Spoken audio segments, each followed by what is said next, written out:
গাভীকে তোমার মনের কথা জানাও। গাভী খুব সরলা, যদি তুমি বলো তাহলে গাভী তোমাকে সহযোগিতা করবে।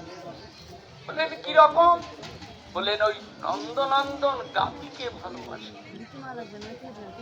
যদি তুমি গাভীর কাছে যাও তাহলে গাভী মাতা যদি তোমাকে তোমার প্রতি প্রসন্ন হয় তাহলে তুমি তাকে নিয়ে তুমি চলে যাবে, তাকে নিয়ে চলে যাবে, তাকে নিয়ে তুমি কৃষ্ণ চরণে নিয়ে পৌঁছালে গাভীকে ভগবান বড় আদর করে। আমি নিজে দেখেছি গাভীর বাড়ি গাভী। তাই ইন্দ্র গাভীকে সেই গোলকে গিয়ে সুরভিকে প্রসন্ন করে নিজের সহচরী করে নিয়ে তিনি নামছেন। তখন নন্দনন্দন উচ্চারণে আছে। এখন তিনি তো সব জানেন, আমাদের প্রত্যেকের মনের কথা তিনি সব জানেন। হ্যাঁ, আপনি মনে করবেন না যে আপনার কথা তিনি জানেন না, সব জানেন তিনি। তো এই যে কৃষ্ণ তিনি সখাদের সঙ্গে এতক্ষণ ছিলেন, এইবার সুরভি এবং ইন্দ্র আসছে জেনে তিনি গিরিরাজের অপর পারে গিয়ে বসলেন। কেন?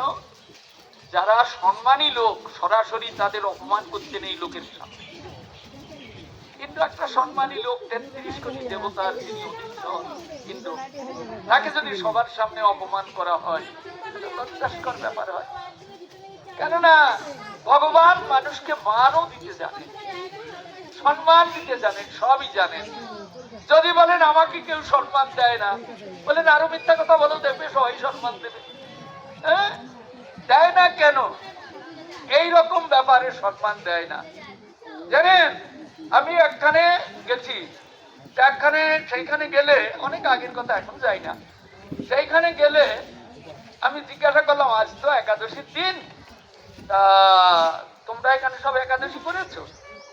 না করলে আমি পাঠ করবো না, একাদশী না করলে।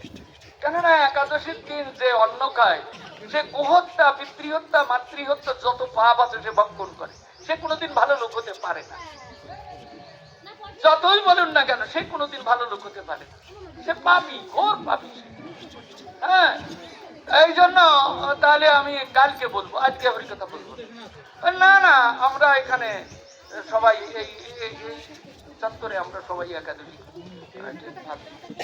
হ্যাঁ, তা আমাকে একজন বলছে কি, বাবা একাদশী তো করে, এই দেখুন ওই খুদ ছেলের ধন্যবাদ করেছে।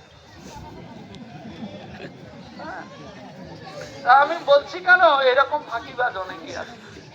তিলক করে, গলায় তুলসীর মালা আছে, অথচ আলুবাতি দিয়ে খুদ ছেলের ধন্যবাদ করে খাচ্ছি আমি একাদশী করি। দেখুন, যেটুক করবেন ভণ্ডামি করবেন না, ভণ্ডামি করবেন না। ভগবান সবাইকে দেখে, সব দেখে। আপনি লোককে দেখিয়ে কি করবেন?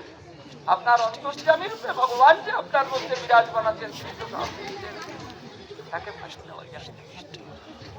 তো এখন নন্দনন্দন এই পিঠে এসে বসে